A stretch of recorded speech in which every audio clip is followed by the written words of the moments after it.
a 13th century contemplative cloistered nun and a leader of nuns on the bus. Quite a stretch, we may think, but I think we'd be surprised at the similarities. In the early 1200s, there was a great upheaval going on. This was when Clare lived, economically and politically. Economically, the merchant class was beginning to rise, and it was just the start of the use of money.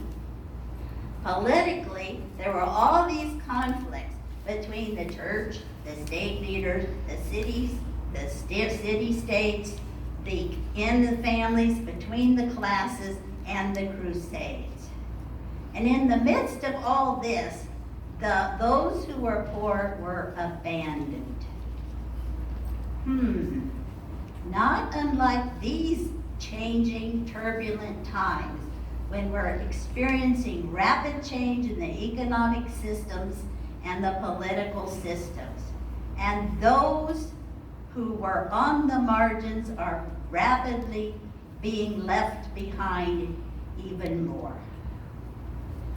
Clare defied the social conventions of her time and carved out for herself and community a way of life that became a light. Her name, as Marilyn said in the prayer, meant light, right? Or clear one. And her way of life was deeply grounded in faith, the gospel, and contemplation. Sister Simone, faith, contemplation, and gospel living is foundational for her. And I can attest by writing on Nuns on the Bus of that, because every morning, no matter how early we were going to leave on the bus, we always gathered for contemplation and reflection on the scriptures. Clare reached out to those left out of society. Before when she was able to, she was, even though of the nobility class, feeding the hungry. Even when she was unable to go out anymore, I venture to say that passion for the crucified Christ of her day burned brightly within her. And people brought to her children and others for healing. Sister Simone is an outspoken and tireless advocate for those left out of today, those who are impoverished, the immigrants, LGBT. And unlike maybe in the 1200s, we understand more about how systems cause a lot of these inequalities. Sister Simone is an outspoken, tireless advocate for systemic change. Clare and her sisters were about establishing a more egalitarian community. She wanted women to be able to join them who didn't own property. She wanted them to be sisters to one another and serve one another. Sister Simone always talks about the common good, the 100%, and reminds us we're all connected. And network just keeps networking and has gone way beyond Catholic sisters.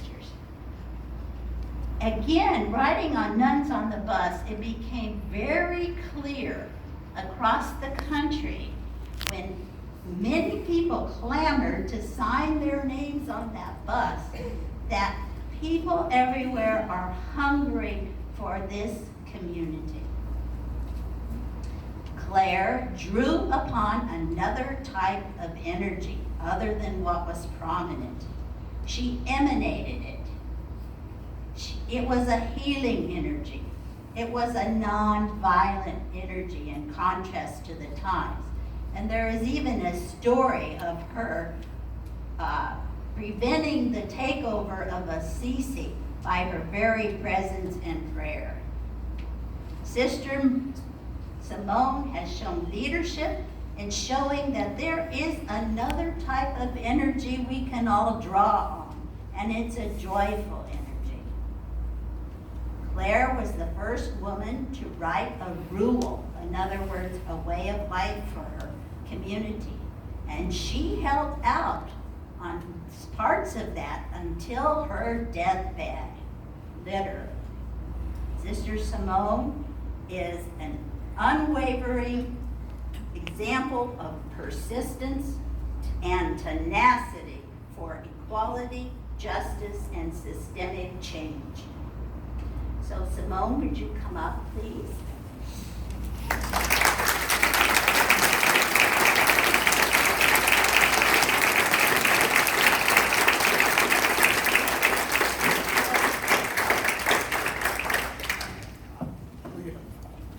So, thank you, Simone, for being a light in our day, for shedding light on those that we push into the shadows and would rather not see, for shedding light on those situations and systems that need healing. Thank you for being a light on a lampstand, calling us to be who we are meant to be together, calling us to a community of compassion and justice. Thank you for being a shining, joyful light of hope. And thank you for taking your light on the road.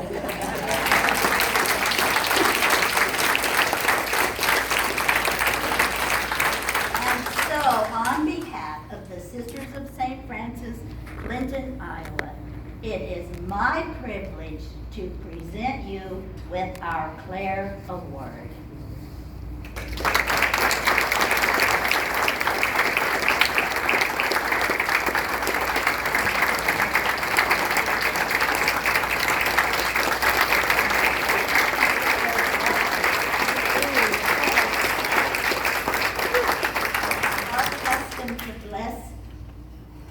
Special occasions with the blessing of St. Clare. So if you can stand and want to, please do. Join in.